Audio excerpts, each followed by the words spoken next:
రాష్ట్ర వ్యాప్తంగా ఒక్కసారిగా అసెంబ్లీలో వాలంటీర్లకు సంబంధించి జరిగిన చర్చల్లో వాలంటీర్ వ్యవస్థ లేదని చెప్పడంతో అందరూ కూడా రాష్ట్ర వ్యాప్తంగా ధర్నా చేయడానికి అయితే పూనుకున్నట్టుగా తెలిసింది. నిన్న విజయవాడలో ధర్నా అయితే చేశారనమాట.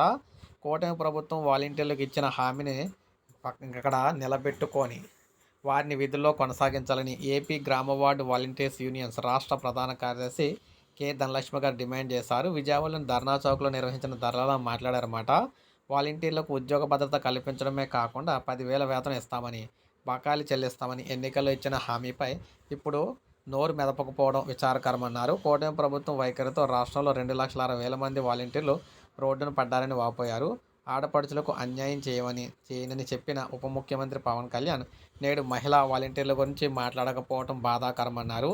సిఐటియు రాష్ట్ర ఉపాధ్యక్షుడు ఉమామహేశ్వరరావు మాట్లాడుతూ బుడమేరు వరదల సమయంలో వాలంటీర్ సేవలను వినియోగించుకున్న ప్రభుత్వం నేడు వారిని పట్టించుకోకపోవడం సరికాదన్నారు. ఈ క్రమంలో వివిధ సంఘాల నాయకులు కూడా పాల్గొన్నారు. ఎట్టి పరిస్థితుల్లో రాష్ట్ర వ్యాప్తంగా ఉన్న గ్రామ వార్డు వాలంటీర్లకు న్యాయం చేయాలని చెప్పేసి వీరందరూ వారికి సపోర్ట్గా అయితే నిలవడం అయితే జరిగిందనమాట. సో ఇది మనకి గ్రామ వార్డు వాలంటీర్లకు సంబంధించిన లేటెస్ట్ అప్డేటు. ఒక లైక్ చేయండి, సబ్స్క్రైబ్ చేసుకోవద్దు, మన ఛానల్ సబ్స్క్రైబ్ చేసుకొని